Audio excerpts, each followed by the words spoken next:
akong desisyon, pero it's open. Hey, well, I'm open to everything. Yung mga ganun pag-uusapan muna namin. Hindi pa tapos ang laban. Tila ito ang nais ipahiwatig ni Congressman Kiko Barsaga matapos patalsikin kahapon sa Kamara. Ayon sa batang mambabatas, balak niyang idulog sa Supreme Court ang naging desisyon ng mababang kapulungan sa kanya. Kahapon sa botong 265 na pabor, 14 na tumutol at 8 nag-abstain, natanggal ang neophyte lawmaker mula sa Cavite. Sinasabing lumabag ito sa panuntunan ng Kamara at Code of Conduct for Public Officials and Employees.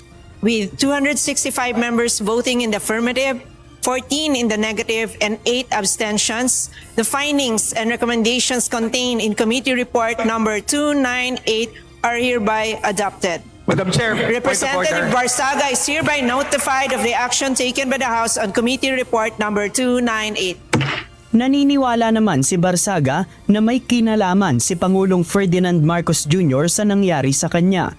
Ngunit nang tanungin ito kung may ebidensya ba siya sa kanyang paratang, tugon nito, I don't have any personal grievances against my fellow congressman kasi utos talaga ito ng Malacanang at kung hindi sila susunod baka matanggalan sila ng budget.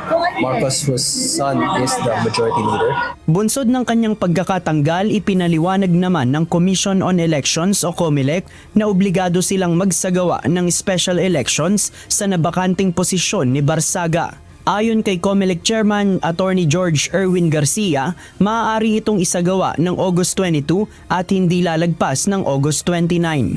Ngunit pag-amin ni Chairman Garcia, wala na silang pondo para rito. Nasa 200 million pesos ang sinasabing maaaring gastusin sa special election para hanapan ng bagong kinatawan ang ika-4 na distrito ng Cavite. Diyan po kasi sa Dasmariñas, ang kabuuan ng mga populasyon, ng voting population o yung botante ay 437,730.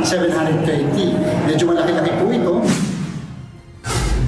Nilinaw din ni Chairman Garcia na kung magkakaroon ng special election, maaari pa rin kumandidato sa eleksyon si expelled Congressman Barsaga.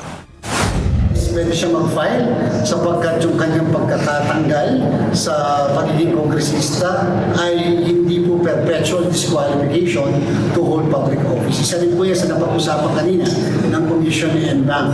Samantala, si Vice President Sara Duterte naglabas ng open letter kaninang umaga kay expelled Congressman Barsaga na kilalang taga-suporta ng mga Duterte. Sa mensahe ni VP Sara, sinabi nito kay Barsaga na being different is okay. Hindi niya siya maiintindihan ng lahat, pero ang mahalaga ay naging tapat ito sa kanyang sarili. Kakaibaan niya si Barsaga dahil hindi ito convicted sa child abuse, hindi nag-uwi ng maleta, hindi pinayagan ang droga at alkohol sa kanyang opisina at hindi pumayag sa korupsyon at oppression. Si Presidential Sister Senator Amy Marcos naman naglabas ng tula na alay sa dating mambabatas. Gumamit pa ng irony ang senadora sa salitang nakakagulo at maingay. Sinabi niyang nakakagulo si Barsaga sa pangungurakot at maingay dahil nakakakita ng nakawan. JP Nunez, UNTV, News and Rescue. Diyos ang aming sandigan, serbisyo publiko ang aming pinahahalagahan.